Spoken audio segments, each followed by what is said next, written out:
Hello, in this video I'm gonna show you how to install Firefox browser on Tecno Spark 10 Pro. So you have to start with opening Google Play Store and now click on search bar and type in Firefox. Now click install.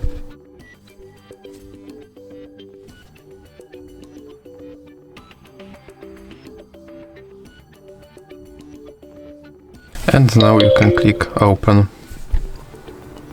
Here you can change some settings of your browser, but you don't have to do that. You can just click start browsing, and now your Firefox browser works just like any other browser. So that's it for this video. If you liked it, please remember to leave a like and subscribe.